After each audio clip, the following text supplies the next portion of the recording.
తెలంగాణ ప్రభుత్వం electronic Telangana family register సర్టిఫికేట్ను ఈ నెల 25వ తేదీన రాష్ట్ర వ్యాప్తంగా ప్రారంభించింది. ప్రభుత్వ సేవలను ప్రజలకు మరింత సులభతరం చేయడమే దీని లక్ష్యం. ఇక కుటుంబ వివరాలతో కూడిన ప్రామాణిక డిజిటల్ రికార్డును అందించడం ఈ పథకం ముఖ్య ఉద్దేశం. ఆహార భద్రతా కార్డు డేటాను ఉపయోగించి ఈ ఫ్యామిలీ రిజిస్టర్ను ఎలక్ట్రానిక్గా నిర్వహిస్తారు.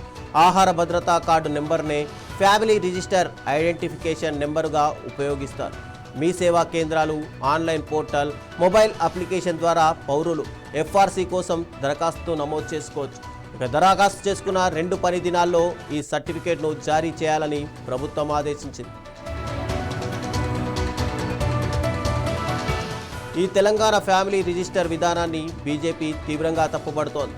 ఈ పథకం రోహింగ్యా, బంగ్లాదేశీ ఓటు బ్యాంకులను చట్టబద్ధం చేయడానికి ఒక దొడ్డిదారి ప్రయత్నమని తెలంగాణ బీజేపీ అధ్యక్షుడు రామచంద్రరావుతో సహా పలువురు బీజేపీ నాయకులు ఆరోపిస్తున్నారు.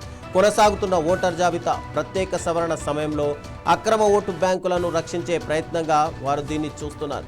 ఇక బోగస్ ఓటర్లు, అక్రమ వలసదారులకు ఓటు హక్కు కల్పించే కుట్రగా అభివర్ణిస్తోన్నారు. ఈ సర్టిఫికెట్లు అనర్హులకు ప్రయోజనం చేకూర్చడానికి, ఓటరు జాబితాలను ప్రభావితం చేయడానికి ఉపయోగపడతాయని బీజేపీ నేతలు చెబుతున్నారు. ఇక అక్రమ వలసదారులను రాష్ట్ర ఓటరు జాబితాలో ఉండనివ్వబోమని బీజేపీ స్పష్టం చేసింది. ఈ నిర్ణయాన్ని రాజకీయంగా, చట్టపరంగా సవాల్ చేయాలని ప్రణాళికలు రచిస్తోంది. రాష్ట్ర ఎన్నికల సంఘానికి ఫిర్యాదు కూడా చేశారు.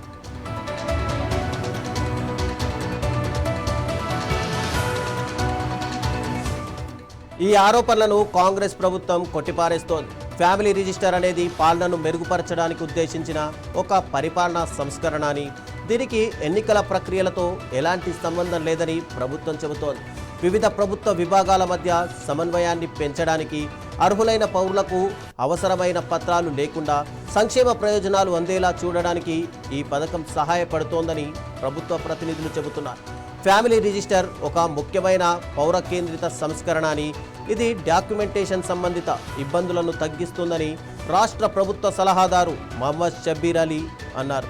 ఇక ఈ నిర్ణయాన్ని మజ్లిస్ పార్టీ అధ్యక్షుడు అసదుద్దీన్ ఓవైసీ కూడా స్వాగతించారు.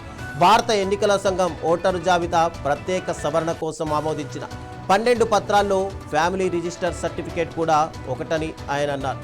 ఈ వివాదం ఎలాంటి మలుపులు తిరుగుతోంది, కేంద్ర ఎన్నికల సంఘం దీనిపై ఎలా స్పందిస్తుంది అనేది చూడాలి.